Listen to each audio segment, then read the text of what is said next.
Love gospel వీక్షకులందరికీ సర్వశుభాలు. భారతదేశంలో మైనారిటీల మీద వివక్ష ఎలాగూ కొనసాగుతుంది. మత స్వేచ్ఛ అనేది ప్రశ్నార్థకంగా మారిపోతుంది. గత 10 సంవత్సరాలలో మత స్వేచ్ఛ అనగదొక్కుతూ ఉన్నారు. ముందు ముందు మత స్వేచ్ఛ అనేది కోల్పోవడం కూడా జరుగుతుందేమో. ఇప్పటికే 1 కాదు 2 కాదు 12 రాష్ట్రాలు మత స్వేచ్ఛ మీద నిబంధనలు విధిస్తూ యాంటీ కన్వర్జన్ లాస్ తీసుకొచ్చారు. బలవంతపు మత మార్పిళ్లు నిరోధించే ప్రయత్నమని చెప్పి ఒక అబద్ధ సాక్ష్యం మీద తీసుకొచ్చేటువంటి చట్టాలు ఇవన్నీ యాంటీ కన్వర్జన్ లాస్. పూర్తిగా మత స్వేచ్ఛను కాలరాసేటువంటి లాస్. మన భారతదేశంలోనే అత్యంత కఠినమైన, పూర్తిగా హక్కులన్నీ కోల్పోయేలాగా పూర్తిగా మత స్వేచ్ఛను కాలరాసేటువంటి చట్టం ఏదో తెలుసా? ఈ మధ్య ఇదే సెప్టెంబర్ నెలలో రిలీజ్ అయిన మత స్వేచ్ఛ బిల్ అని చెప్పి యాంటీ కన్వర్జన్ లా రాజస్థాన్ తీసుకొచ్చింది. దాన్ని ఆల్రెడీ ఆమోదించేశారు కూడా. ఈ చట్టానికి ముందే ఉత్తరాఖండ్ ప్రభుత్వం కూడా ఇదే సంవత్సరంలో ఒక చట్టాన్ని ఆమోదించింది. దాన్ని రెన్యువల్ చేసింది. ఎప్పటి నుంచో ఉన్నప్పటికీ కూడా దాన్ని మరింత కఠినం చేసి రిలీజ్ చేసింది ఒకటి. సో ఈ 2 చట్టాలు భారతదేశంలో అత్యంత ప్రమాదకరమైనవి, అత్యంత కఠినమైనవి, మత హక్కులు, మైనారిటీ హక్కులు అన్నీ కాలరాసేటువంటి చట్టాలుగా ఉన్నాయి. ఇలాంటి చట్టాలు తీసుకురావాలని ఇలాంటి ప్రయత్నాలు చేస్తున్నటువంటి బీజేపీ రాష్ట్రాలు కూడా ఇంకా ఉన్నాయి. అయితే ముందు వీటి గురించి చూద్దాం. ఆ తర్వాత ఇవి ఎలా ఎఫెక్ట్ చేయబోతున్నాయి, భారతదేశాన్ని ఎలా మార్చబోతున్నాయి, ఎస్సీ ఎస్టీని ఎలా అనగదొక్కుతున్నాయో మనం తర్వాత చూద్దాం. ముందుగా ఇదే సెప్టెంబర్ నెలలో ఆమోదించినటువంటి రాజస్థాన్ యాంటీ కన్వర్షన్ లా గురించి మాట్లాడదాం. సెప్టెంబర్ 9వ తారీఖున ఈ కన్వర్షన్ చట్టాన్ని ఆమోదించారు. రాజస్థాన్ గైకానూని ధర్మ పరివర్తన ప్రతిషేధ్ బిల్ 2025 అనే పేరుతోటి ఈ మత స్వేచ్ఛ పేరుతోనే మత స్వేచ్ఛను అడ్డుకునేటువంటి, ముఖ్యంగా క్రైస్తవులను, ముస్లింను అనగదొక్కేటువంటి ఈ యొక్క చట్టం అనేది అమల్లోకి వచ్చింది. ఈ చట్టం ప్రకారం అత్యంత కఠినమైన శిక్షలు, మన భారతదేశంలోనే అత్యంత కఠినమైన శిక్షలు విధించబడుతున్నాయి. మత మార్పిడికి ఎవరైనా పాల్పడితే 7 నుంచి 14 సంవత్సరాల వరకు జైలు శిక్ష, 5 లక్షల వరకు జరిమానా. ఇక ఎక్కువగా చర్చెస్కు వెళ్ళేది, ఎక్కువగా దేవుడిని నమ్మేది, మారేది ఎవరు అంటే స్త్రీలు ఎక్కువగా నమ్ముతారు, ఎస్సీ ఎస్టీలు ఎక్కువగా నమ్ముతారు. కాబట్టి వీళ్ళని నిరోధించడానికి ఇక్కడ స్త్రీలు కానీ, మైనర్లు కానీ, షెడ్యూల్డ్ కాస్ట్ కానీ, షెడ్యూల్డ్ ట్రైబ్ కానీ, ఇక వికలాంగులు కానీ, వీళ్ళు గనక మత మార్పిడిలో గనక పాల్గొంటే వీళ్ళని ఎవరైతే మత మారుస్తున్నారో వీళ్ళు ఇద్దరు కూడా 10 నుంచి 20 సంవత్సరాల వరకు కఠిన కారాగార శిక్ష, 10 లక్షల వరకు జరిమానా. ఎవరిని ఎక్కువగా టార్గెట్ చేస్తున్నారు ఇక్కడే అర్థమైపోతుంది. అత్యంత బాధాకరమైన, ఆందోళనకరమైన విషయం ఏంటి అంటే, సామూహిక మత మార్పిళ్లు గనక చేస్తే, అంటే సామూహికంగా ఒక చర్చ్లో కానీ, మీటింగ్లో కానీ ఒకరికన్నా ఎక్కువ, 2 కానీ 3 కానీ ఉంటే చాలు, దాన్ని సామూహిక మత మార్పిడి అంటున్నారు. అలా ఉంటే 20 సంవత్సరాలు లేదా లైఫ్ కూడా విధిస్తారు, 25 లక్షల జరిమానా కూడా. ఇలాంటివి ఎప్పుడైనా రిపీట్ జరిగితే అది యావజ్జీవ కారాగార శిక్ష, 50 లక్షల వరకు జరిమానా ఉంటుంది. ఈ చట్టంలో అత్యంత వివాదాస్పదమైనటువంటి ఒక నిబంధన ఏంటో తెలుసా? బలవంతంగా కానీ, అక్రమంగా కానీ మత మార్పిడి జరిగిన ప్రదేశాలు కూడా కూల్చేయొచ్చు. దీన్ని బుల్డోజర్ న్యాయం అంటున్నారు. అక్కడ బాప్తీసం తీసుకుంటున్నారు, లేదా వేరే వాళ్ళకి ప్రార్థన చేస్తున్నారు, లేదా వేరే వాళ్ళు ఒకరు మతం మారడానికి సిద్ధంగా ఉన్నారు అని ఎవరైనా చెబితే చాలు, అక్కడ ఆ ప్రదేశం కూడా కూల్చేస్తారు, ఆ ప్రదేశం కూడా మూసేస్తారు, దాన్ని సీజ్ చేస్తారు. ఇంకా అత్యంతమైన అనాగరికమైనటువంటి విషయం ఏంటి అంటే, ఇంటర్ కాస్ట్ వివాహాలు జరిగినా, ఇంటర్ ఫెయిత్ వివాహాలు జరిగినా కూడా దాన్ని టార్గెట్ చేస్తున్నారు. లవ్ జిహాద్ అనేటువంటి పేరుతోనే ఇంటర్ ఫెయిత్ వివాహాల మీద కూడా దాడి జరుగుతున్నాయి. అలా ఏదైనా వివాహం జరిగినప్పటికీ కూడా కోర్టు వాటిని రద్దు చేసేటువంటి చట్టం ఇది. కోర్టు వాటిని రద్దు చేస్తుంది, ఆ మ్యారేజ్ని కూడా రద్దు చేస్తుంది. సో లవ్ జిహాద్ పేరుతో ఇలా హిందూ స్త్రీలను పెళ్లి చేసుకోకూడదు అని, లవ్ చేయకూడదు అని చెప్పి, అలాగే క్రైస్తవులు కానీ, ముస్లింలు కానీ వారిని వివాహం చేసుకోకుండా ఈ చట్టం అడ్డుపడుతుంది. ఇక అష్టదిగ్బంధనం చేసినట్లే, ఏ ఛాన్స్ కూడా లేదు. అలా అని మత స్వేచ్ఛ లేదా, ఆర్టికల్ 25 లేదా మనకి అంటే, వీళ్ళు చెప్పే కారణం ఏంటి అంటే, స్వచ్ఛంగా మతం మార్చుకోవాలి అనుకుంటే గనక కొన్ని రూల్స్ పెట్టారు. అదేంటి? 90 రోజుల ముందు జిల్లా కలెక్టర్కు దరఖాస్తు చేసుకోవాలి. ఎవరైతే మతం మారుస్తున్నారో వాళ్ళు కూడా 4 రోజుల ముందు నోటీస్ ఇవ్వాలి. ఇక్కడతో అయిపోలేదు. కలెక్టర్ దగ్గర అప్లికేషన్ పెట్టుకున్నా, ఇక్కడ నోటీస్ ఇచ్చినప్పటికీ కూడా మరలా ఎవరైనా చిన్న అభ్యంతరం చెప్పినా చాలు, అది అక్కడితో ఆగిపోతుంది. మరలా కంప్లైంట్ విచారణ పూర్తయ్యేంత వరకు, కంప్లైంట్ చేసిన వ్యక్తి ఒప్పుకునేంత వరకు కూడా మతం మారడానికి అవకాశం లేదు, అనుమతించరు. అంటే ఇక్కడ ఏ అవకాశం కూడా లేదు. మతం మార్చుకోవాలని మీరు కంప్లైంట్ చేసినప్పటికీ కూడా ఎవరో ఒకరు వచ్చి పిటిషన్ పెడతారు, ఆగిపోతుంది. ఇక చిన్న అవకాశం లేకుండా మత స్వేచ్ఛను పూర్తిగా అడ్డుకుంటూ మత స్వేచ్ఛ మీద వివక్ష చూపించేటువంటి చట్టంగా మారిపోయింది. ప్రధానంగా ఇలాంటి కన్వర్షన్ లాస్ అన్నీ కూడా క్రైస్తవులే మెయిన్ టార్గెట్గా, క్రైస్తవులను టార్గెట్ చేసి వారి యొక్క కన్వర్షన్స్ మార్చాలి అని చెప్పే అధ్యయనాలు కూడా అనేకమైన ఆర్గనైజేషన్స్ కూడా చెబుతున్నాయి. ఇలాంటి యాంటీ కన్వర్షన్ లా ఉత్తరప్రదేశ్లో వచ్చినప్పుడు 400 మందిని వెంటనే అరెస్ట్ చేసేశారు. మధ్యప్రదేశ్లో కూడా 2021లో వచ్చినప్పుడు మొదటి 6 నెలల్లోనే 48 హింసలు జరిగాయి. 4200 మంది క్రైస్తవులను ప్రభావితం చేసి అరెస్ట్ చేశారు, కేసులు పెట్టారు. 47 చర్చిలు మూసేశారు. ఇక ఎజెండా ఏంటి, ఎవరి మీద ఏంటి వివక్ష అనేది ఇప్పటికీ అర్థమైపోతుంది కదా. ఇక అత్యంత చిత్రమైన విచిత్రమైన విషయం ఏంటంటే అన్ని మతాల మీద ఆంక్షలు ఉన్నాయి కానీ హిందూ మతం మీద లేదు. గర్వాపసి మాత్రం దీనికి మినహాయింపట. ఆసక్తికరమైన విషయం ఇది. గర్వాపసి అంటే తిరిగి మరలా హిందూ మతంలోకి వచ్చే దాని మీద మాత్రం ఏ ఆంక్ష లేదు. బలవంతంగా అయినా సామూహికంగా అయినా ఎలా అయినా సరే గర్వాపసి చేస్తారు. గర్వాపసి చేసినప్పుడు మాత్రం ఎలాంటి అడ్డంకులు ఉండవు. ఈ చట్టాలన్నీ కూడా గర్వాపసికి మినహాయింపు అంట.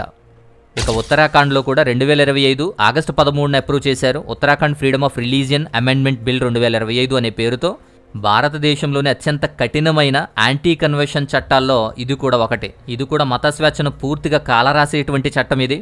ఇది కూడా మత మార్పిడికి ఎవరైనా పాల్పడితే 3 నుంచి 10 సంవత్సరాలు జైలు శిక్ష ఉండొచ్చు. మైనారిటీల మీద, స్త్రీల మీద, షెడ్యూల్ క్యాస్ట్, షెడ్యూల్ ట్రైబ్స్ మీద గనక ఎవరైనా మతం మార్చడానికి ప్రయత్నం చేస్తే ఏ కంప్లైంట్ ఏమీ అవసరం లేకుండా 5 నుంచి 14 సంవత్సరాల శిక్ష, 20 సంవత్సరాలు లేదా జీవితకాలం కూడా పడేటువంటి శిక్షలు కూడా ఉన్నాయి. అంతేకాదు సాధారణ కేసులో 3 లక్షలు, తీవ్రమైన కేసులో 10 లక్షలు జరిమానాలు కూడా ఉన్నాయి. విదేశీ నిధులు గనక ఏదైనా ఉన్నది అని తెలిసినా కాదు అపోహకు వచ్చినప్పటికీ చాలు, ఏదైనా విదేశీ నిధులు వస్తున్నాయి అని అనుమానించినా చాలు 14 సంవత్సరాల జైలు శిక్ష, 10 లక్షల జరిమానా. ఇది ప్రక్కన పెడితే ఆస్తులు ధ్వంసం చేసుకుంటారు, చర్చిని ధ్వంసం చేసుకుంటారు. ఇంకా విచిత్రమైన కఠినమైనటువంటి విషయం ఏంటి అంటే సోషల్ మీడియా, వాట్సాప్లో కానీ ఫేస్బుక్లో కానీ ఆన్లైన్ మాధ్యమాల్లో కానీ ఏ మీటింగుల ద్వారా అయినా కానీ సోషల్ మీడియాలో కూడా ఇలాంటివి ఏదైనా ప్రేరేపించడం లేదా ప్రోత్సహించడం నేరం.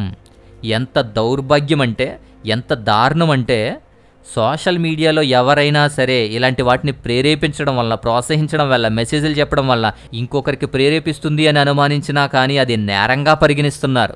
ఇది ఈమెయిల్స్ కానీ, ఇన్స్టాగ్రామ్ కానీ, ఫేస్బుక్ కానీ, వాట్సాప్ కానీ సోషల్ నెట్వర్కింగ్ వెబ్సైట్లను కూడా కవర్ చేస్తుంది. ఇంకా వీరు చెప్పేటువంటిది ఏంటంటే అల్లూల్మెంట్ అని చెప్పి ఒక లంచం ఇచ్చి మతం మార్పిడి చేస్తున్నారు అనే దానికి చెప్పడానికి చర్చిలో ఇచ్చే ఆఫరింగ్స్, కానుకలు ఇవ్వడం కూడా నేరం. అలా కానుకను తీసుకుని మతం మార్చిన వ్యక్తిగా వాళ్ళను పరిగణిస్తారు. ఇక ఉద్యోగ అవకాశాలు ఇస్తామని, ఉచిత విద్యను అందిస్తారని, వివాహ వాగ్దానాలు చేస్తారని, ఉచిత వైద్యమని, ఇలా ఎవరైనా పాల్పడినా వచ్చినప్పటికీ కూడా ఎంత దారుణం అంటే వారెంటు లేకుండా, వారెంటు అవసరం లేదు, సాక్ష్యాలు అవసరం లేదు, నాన్ బెయిల్ కేసు ఇది. బెయిల్ కూడా దొరకదు. ఇంత కఠినంగా చేసేశారు. అంటే ప్రత్యేకంగా చర్చెస్లో క్రైస్తవుల మధ్య ఏదైతే జరుగుతుందో జరిగే ప్రతి దాన్ని నేరంగా పరిగణించి చూపించడమే ఈ చట్టం ఉద్దేశం అనిపిస్తుంది. ఇంకా విచిత్రమైన క్లిష్టమైనటువంటి అంశాలు ఏంటంటే ఇంటర్ కాస్ట్ మ్యారేజెస్ అనేవి ఇక్కడ వీళ్ళు కూడా ఒప్పుకోవడం లేదు. క్రైస్తవులు కానీ, ముస్లింలు కానీ హిందూ అమ్మాయిలు కనుక మ్యారేజ్ చేసుకుంటే అది నేరంగా, ఘోరంగా పరిగణిస్తారు. అది కాకుండా ఇంకా విచిత్రమైన విషయం ఏంటంటే ఇక్కడ క్రైస్తవ మ్యారేజెస్ చేసుకుంటే కూడా చట్టం నేరంగా చూపిస్తుంది. క్రైస్తవ మ్యారేజెస్ చేసుకోకూడదు. సర్టిఫికెట్లో ఒకవేళ హిందూ అని ఉండి క్రైస్తవ పెళ్ళిళ్ళు, ముస్లిం పెళ్ళిళ్ళు కనుక చేసుకుంటే అది నేరం, అది కూడా క్రైమ్. అలాంటి వివాహాలు గనుక చేసుకుంటే చేసుకున్నవారు, చేసిన వారు కూడా 3 నుంచి 10 సంవత్సరాల జైలు, 3 లక్షల జరిమానా. సో ఇక భారతదేశంలో ముఖ్యంగా ఇలాంటి రాష్ట్రాల్లో మత స్వేచ్ఛ ఎక్కడుంది? పైగా మత స్వేచ్ఛ ప్రక్కన పెడితే ఇంత వివక్ష, ఇంత కక్షపూరితమైనటువంటి చట్టాలు తీసుకొచ్చి వివక్షాపూరితమైనటువంటి ఎస్సీల్ని, ఎస్టీల్ని, ముఖ్యంగా అణగారిన వారిని, మరీ ముఖ్యంగా మైనారిటీల్ని అనగదొక్కేటువంటి, పూర్తిగా మత స్వేచ్ఛను కాలరాసేటువంటి చట్టాలుగానే కనపడుతున్నాయి కదా. ఉత్తరాఖండ్లో 84% హిందువులు, 14% ముస్లింలు, కేవలం 0.3% మాత్రమే క్రైస్తవులు ఉన్నారు. చూడండి విచిత్రం, 0.3% మాత్రమే క్రైస్తవులు ఉన్నారు. ఈ 0.3% క్రైస్తవుల గురించి మాత్రం ఇలాంటి వివక్షలు, ఇలాంటి చట్టాలు, ఇలాంటి కఠినమైన నిబంధనలు, వీరు హిందుత్వాన్ని పాడు చేస్తారని, దేశాన్ని పాడు చేస్తారని, ఇలాంటి వివక్ష. ఇంకా దరిద్రమైన, విచిత్రమైన ఇంకొక విషయం చెప్పనా, క్రైస్తవ పేరుట కానీ, మతం పేరుట కానీ విద్య అందించిన, వైద్యం అందించిన, అవి కూడా మత మార్పిడికే చేసినట్టు, అవి కూడా విద్య, వైద్యం కానీ, సహాయాలు కానీ, ఏదైనా గిఫ్ట్లు కానీ, బహుమానాలు కానీ ఇవ్వటానికి కూడా నేరంగా పరిగణించి వాటిని కూడా కంట్రోల్ చేసేటువంటి శిక్షగా తయారైంది. మంచి చేస్తున్న, విద్యను అందిస్తున్న, హాస్పిటాలిటీ, వైద్యం ఇలాంటివన్నీ అందిస్తున్న, చారిటీ అందిస్తున్నప్పటికీ కూడా అవి మతం పేరు మీద వస్తే, క్రైస్తవులు గనక చేస్తే అది కూడా నేరమే, అది కూడా మతం మార్చేయడానికే అన్నట్టు చూపించి, చిత్రీకరించి వాటి మీద కూడా కేసులు పెడుతున్నారు. సహాయం చెయ్యరు, చెయ్యనివ్వరు, ప్రేమను చూపరు, చూపనివ్వరు. ఇంకా దారుణమైన విషయం ఏంటంటే అసలు చట్టం అమల్లోకి రాకముందే ఇంట్లో ఎక్కడ జరుగుతున్నా ఎవరు క్రైస్తవులని చెప్పి గృహాలను టార్గెట్ చేశారు, చర్చిలను టార్గెట్ చేస్తున్నారు. సమావేశాలు జరిగితే అక్కడ అక్రమంగా వచ్చి అక్కడ దాడులు చేస్తున్నారు.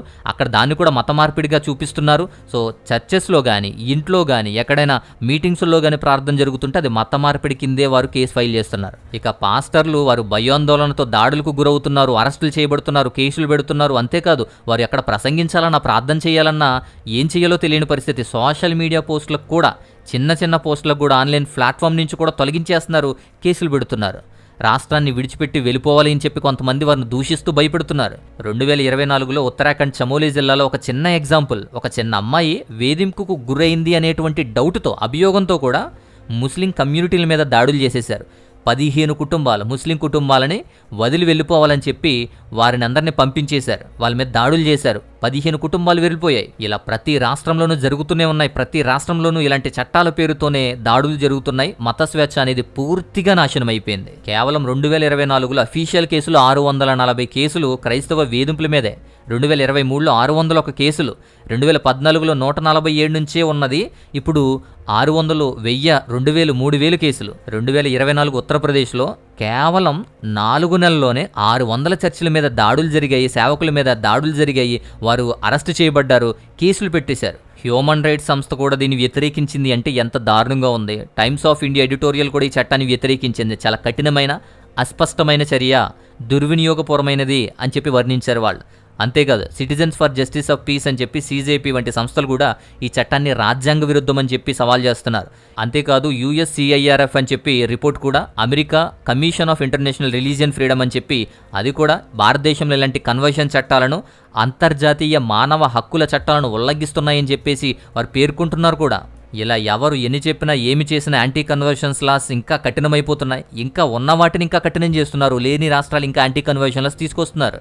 ఒకేసారి క్రైస్తవులను, మైనారిటీలందరినీ అనగదొక్కాలి అంటే సాధ్యం కాదు. కాబట్టి ముందు మత స్వేచ్ఛ అనే బిల్లు, తర్వాత యాంటీ కన్వర్షన్లు అనే బిల్లు, ఆ తర్వాత కఠినం చేయడం, ఆ తర్వాత ఇలా మొత్తం మత స్వేచ్ఛను కాలరాసేలాగా కఠినమైనటువంటి చట్టాన్ని తీసుకురావడం, ఇలా మెల్లగా ప్లాన్ చేసుకుంటూ ప్రతి చట్టము వస్తుంది.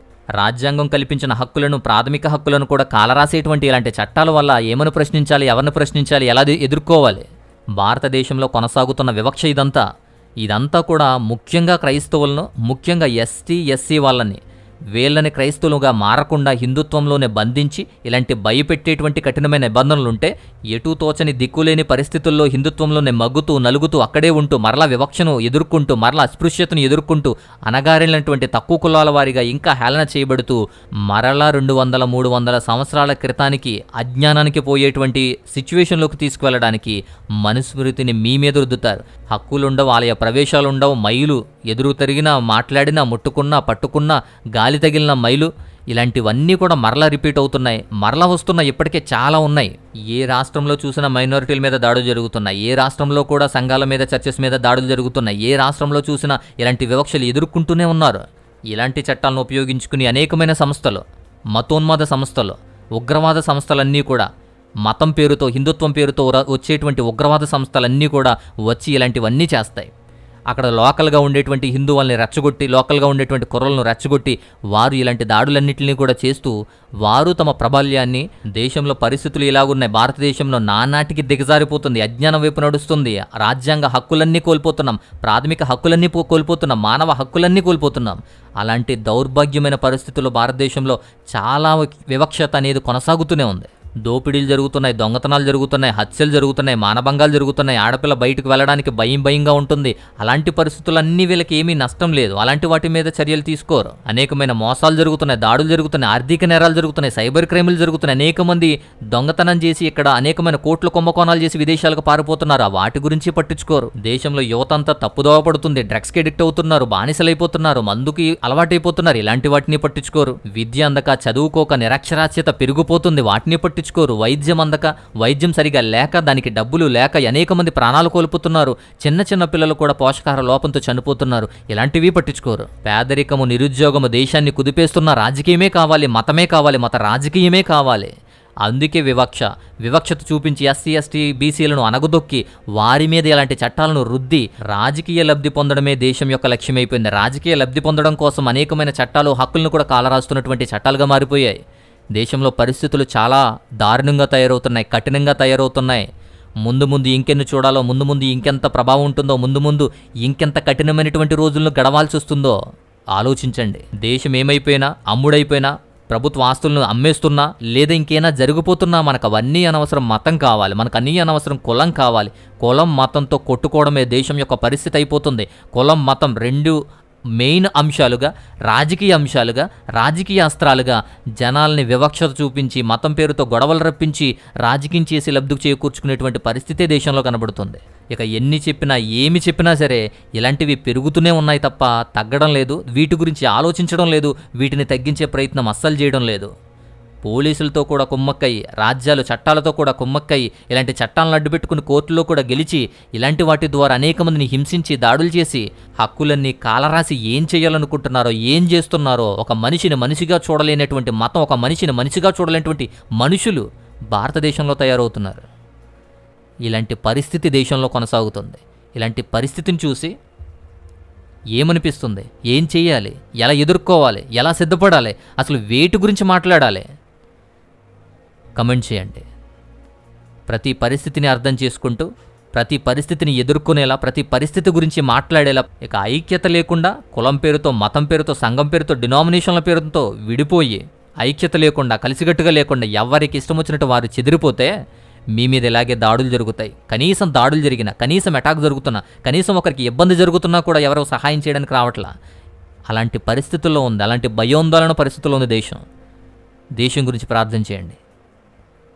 ఈ వీడియో అంతా మీకు అర్థమైందనుకుంటున్నాను. ఇంకా ఎన్ని చెప్పినా ఇంకా చెప్పాలి, చాలా చెప్పాలి. కానీ ఈ వీడియో ఖచ్చితంగా లైక్ చేయండి, ఇతరులకు కూడా షేర్ చేయండి. ముఖ్యంగా రాజస్థాన్, ఉత్తరాఖండ్ లాంటి రాష్ట్రాలు ఎంత కఠినమైనటువంటి నిర్ణయాలకు వచ్చాయో, మత స్వేచ్ఛను ఎలా పూర్తిగా అడ్డుకుంటున్నాయో చెప్పేటువంటి అంశాలతో పాటు దేశంలో ప్రతి పరిస్థితి ఎలా ఎందుకు మారిపోతుందో దాని వెనుకున్న ప్రభావాలతో ఈ వీడియో మీకు అందించడం జరిగింది. ఇక తర్వాత మీ ఇష్టం. సో ఇది ఈ వీడియోలోని అంశం. మరొక అద్భుతమైనటువంటి మంచి వీడియోతో మరలా కలుసుకుందాం. అంతవరకు సెలవు. నమస్తే, స్వస్తి.